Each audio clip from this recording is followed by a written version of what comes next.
Coming up next on Cordisco's Corner. Democrats, you better walk a real fine line here, because when this thing flips and you're in the minority, you will be vulnerable and they're going to come after you.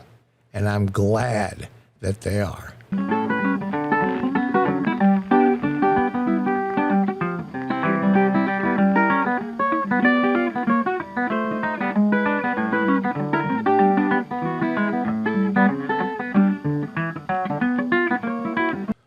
Welcome back.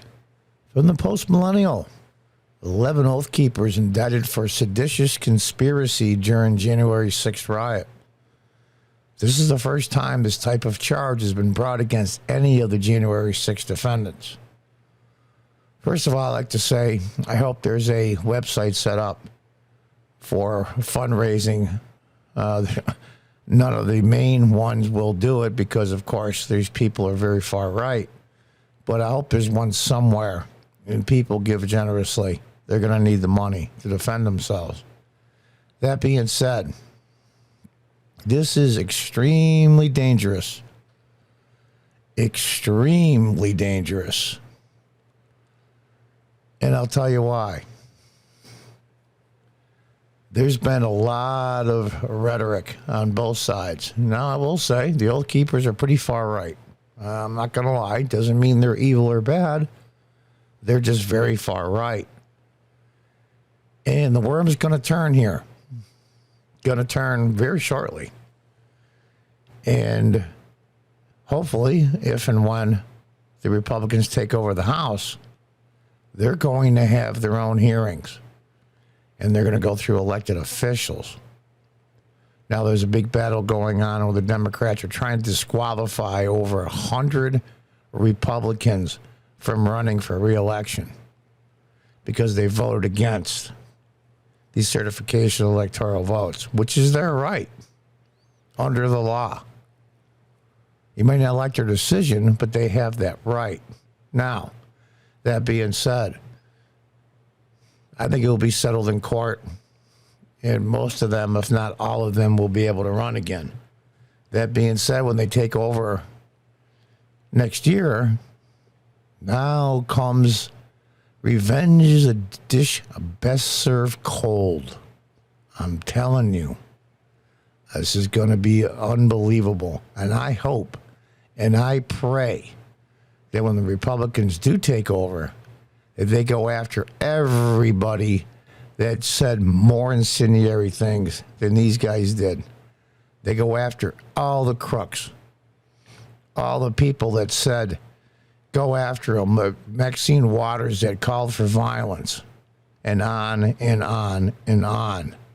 The Vice President of the United States that told rioters they were causing billions in damage and dozens killed and tens of thousands of lives ruined forever. Their businesses destroyed, their homes destroyed.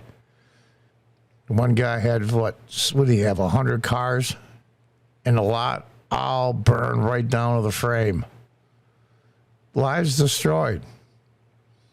Cost insurance companies billions and raised everybody's insurance rates and on and on and on. Biden called for, even before the trial, he tried to interfere as president of the United States in the Kyle Rittenhouse trial. That's jury tampering. That's jury interference. We can go on and on. These guys, they better hold back when I see these guys, the Democrats, because their turn is next. Let's read on. The U.S. Department of Justice charged 11 people on Wednesday in connection with the Capitol riot January 6th. These people, including Stuart Rhodes, the leader of the Oath Keepers, are now facing charges of sadistic conspiracy. Say that 3 times fast. This is the first time this type of charge has been brought against any of the January 6th defendants. It's funny they call it an insurrection, but not one person has been called an insurrectionist, and I think they're trying to change the narrative, frankly, and that's all they're trying to do. Said, see, some of them charged with sedition. Look.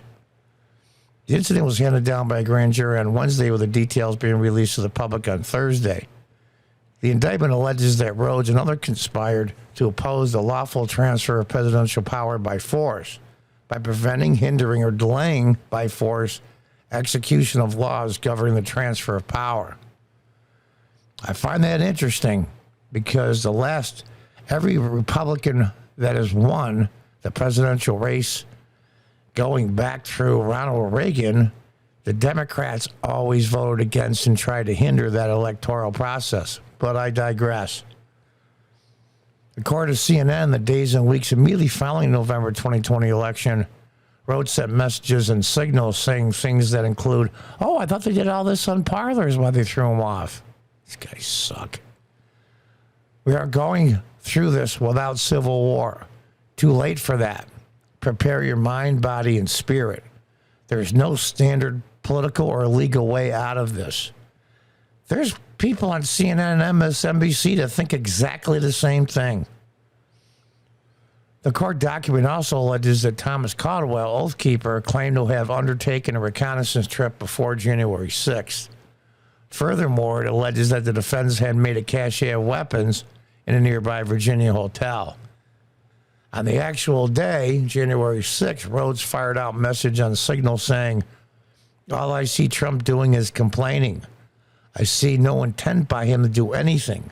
So the patriots are taking it in their own hands. They've had enough. The message appears to have been sent at 1:38 p.m. while Trump was still speaking to his audience. I mean, look at this for a minute. All I see Trump do is complaining. I see no intent by him to do anything. Isn't that interesting? Isn't that interesting? Now, have these guys broke the law? I really don't think so. They probably shouldn't have said the things they said. Probably. But here's the deal. If this was an insurrection to take over the government, and how do they put it, stopping from doing its lawful, let's word the actual term here because we want to oppose the lawful transfer of power, presidential power by force, preventing, hindering, and delaying by force execution of laws governing the transfer of power. Now, did that happen? No. They said, well, John, because of the good work of the security. Nonsense. They were in the House chamber. And the funny part was, less than 3 hours after it started, they voted on an electoral process. You see the place trashed? You see graffiti all over?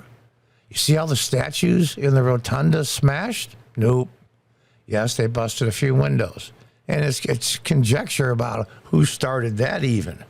Whether that was just rabble-rousing by people trying to get the people that were there in trouble, and it succeeded brilliantly. We're all those people that started them. A lot of them are FBI informants or undercover. But that's another kettle of fish. They didn't even bring any weapons.